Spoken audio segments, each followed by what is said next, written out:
E aí, meninos, tudo bem? Vamos lá para mais uma aula de geografia comigo, professor Cássio. Como de costume, vamos começar fazendo a correção da atividade anterior, tá bom? Lembrando que a atividade ela está disponível, no Google Sala de Aula. Então vamos lá para a primeira questão. De que forma o relevo influencia na formação da vegetação?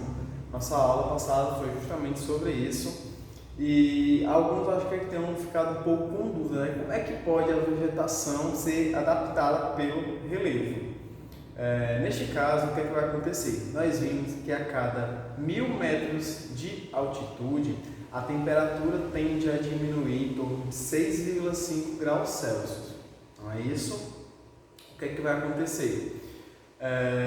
No caso aí, quanto maior for a altitude, consequentemente a temperatura tende a diminuir cada vez mais. Nós estudamos em aulas anteriores que a vegetação sempre vai ser adaptada às condições do clima, ou seja, o relevo vai fazer com que as temperaturas diminuam, consequentemente a vegetação ela vai se adaptar a essa condição de clima mais frio, ou seja, por conta do relevo, as temperaturas tendem a diminuir, consequentemente vai fazer com que a vegetação se adapte a essa condição de clima mais frio. Segunda, quais as principais características das formações vegetais que alcançam a altitude de 1000 metros acima do nível do mar? No caso, uma das principais características é que a vegetação encontrada em torno dessa faixa de altitude ela vai ser semelhante às florestas tropicais, ou seja, ela tem um grande porte. Ou seja, seria mais ou menos essa característica, tá bom? No caso aí, até um exemplo que eu falei na videoaula foi de Maranguape, Guaramiranga, essa região, ela se encontra nessa cota altimétrica, consequentemente a vegetação ela já tem um porte bem maior do que da região. Próximo. O relevo localizado em determinada região alcança 2000 metros de altitude. No entanto, a temperatura nesta mesma região, ao nível do mar, é de 30 graus Celsius. Sabendo disso, qual será a temperatura média do local mais elevado desta região? Aqui tem muita interpretação, No caso, o que vai acontecer? Ele fala que a temperatura normal daquela região, a nível do mar, é de 30 graus Celsius. No entanto, nesta mesma região vai ter um relevo que vai ter em torno de 2000 metros de altitude, não é isso? Ou seja, a cada 1000 metros a temperatura tende a diminuir em média 6,5 graus Celsius.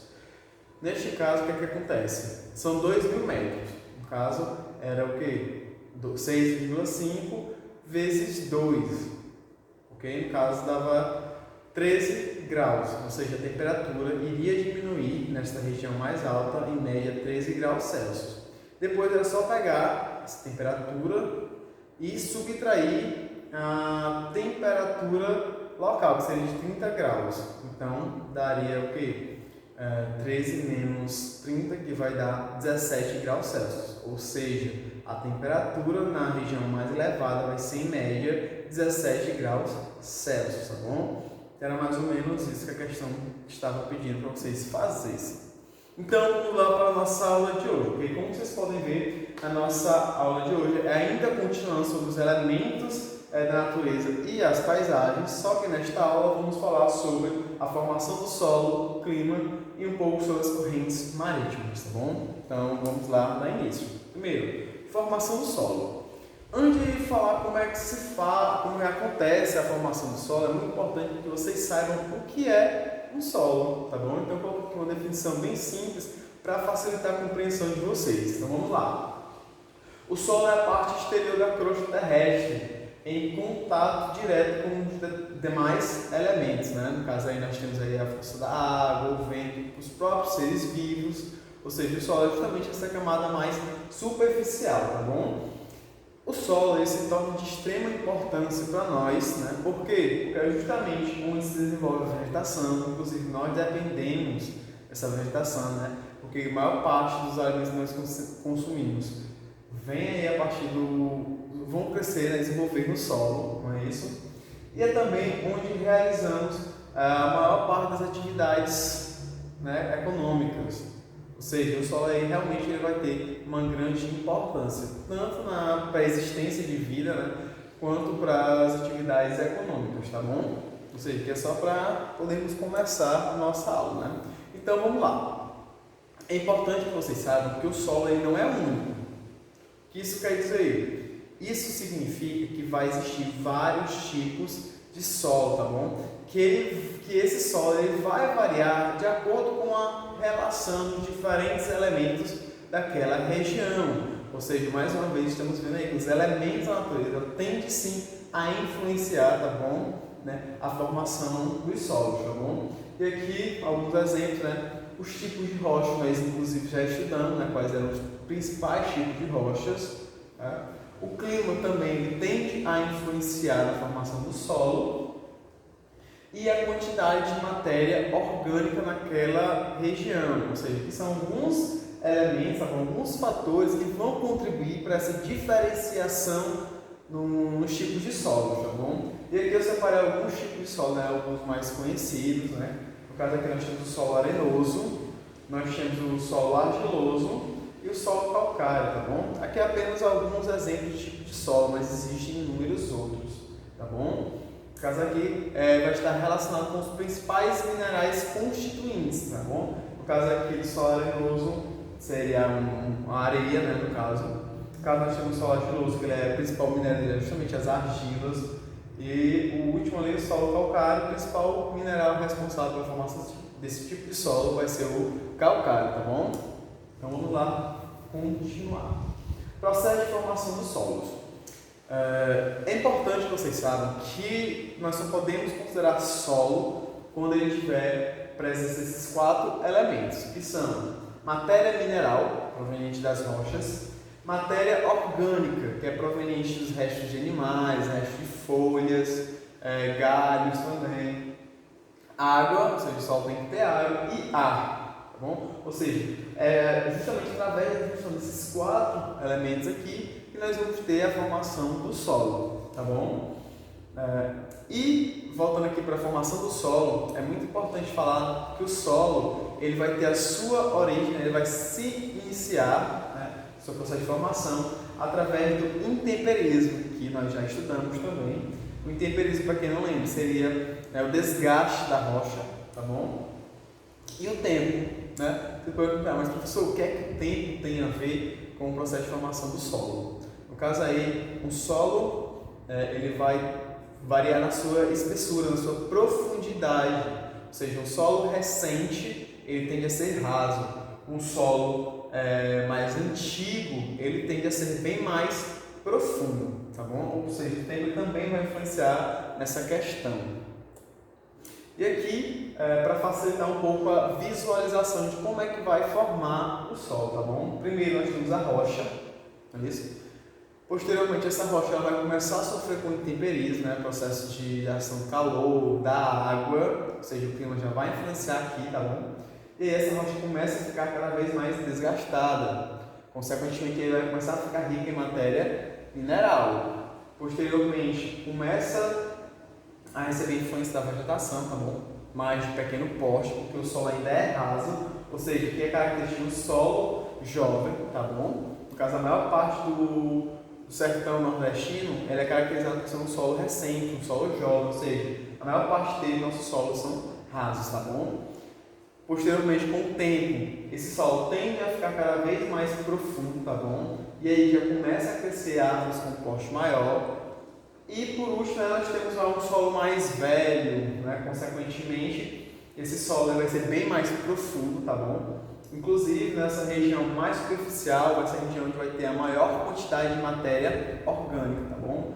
No caso aí vai aumentando a profundidade, essa matéria orgânica vai diminuindo, mas aí o solo sempre vai ter a matéria mineral, vai ter a água presente, né, que as plantas necessitam, e o ar é justamente os poros presentes no solo, que vai permitir que as raízes elas cresçam, né? As raízes elas precisam também de oxigênio, tá bom?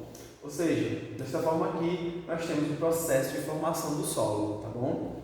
Lembrando que normalmente os solos eles são mais profundos em regiões que sofrem principalmente com o intemperismo químico, ou seja, com a ação da água. Regiões mais úmidas tendem a ter um solo mais profundo. Já em regiões mais secas, né, como aqui no nosso caso, eles tendem a ter o solo mais raso, ou seja, um solo mais raso, tá bom? Agora um pouco sobre o clima e as correntes marítimas, tá bom?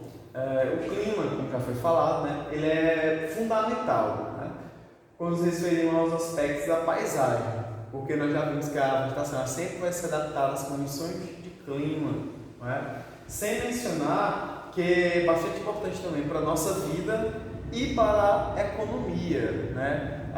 Alguns animais, algumas plantas só crescem, só se desenvolvem em determinados tipos de clima específico, tá bom? Ou seja, o clima ele vai se influenciar na paisagem, tá bom? E o clima também vai ser influenciado pelas correntes marítimas, né? A gente vai ver um pouco agora como é que é. As correntes marítimas elas apresentam grande relação entre si, uma vez que os oceanos representam 71% da superfície terrestre. Vocês sabem, a maior parte da superfície terrestre vai ser coberta por água, ou seja, realmente as correntes marítimas elas tendem sim a influenciar as condições climáticas. De que forma? As correntes marítimas elas tendem a levar, transportar as características das regiões onde elas se formaram. Ou seja, se elas formam uma região quente, ela vai transportar essas características para as regiões continentais, principalmente nas regiões costeiras, né, mais próximo ao litoral, tá bom? Aqui é um exemplo. Quando uma corrente marítima quente passa por uma região com temperaturas baixas, ela aquece o ar e leva a umidade para as áreas continentais, né? E acontece o inverso nas regiões mais frias. Ela leva essas características de regiões frias para o continente, tá bom? Ou seja, dessa forma aqui que as correntes marítimas elas tendem sim a influenciar no clima. Por isso que elas sempre vai ter essa relação, tá bom? Principalmente mais próximo ao litoral.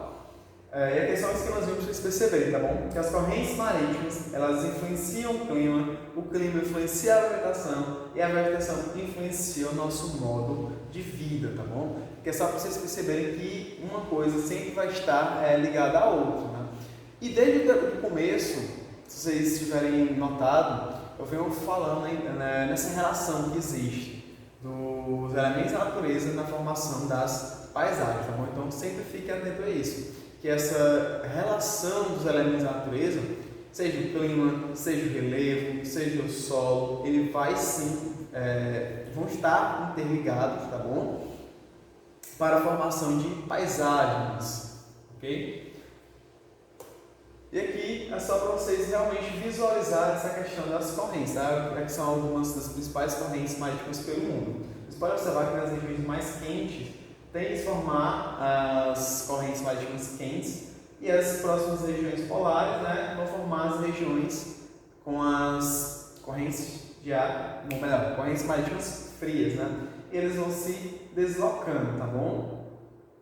Aqui é só para vocês realmente visualizarem essas correntes. Em vermelho seriam as quentes, em azul seriam as frias. E é isso, pessoal. Espero que vocês tenham gostado. Um forte abraço e até a próxima.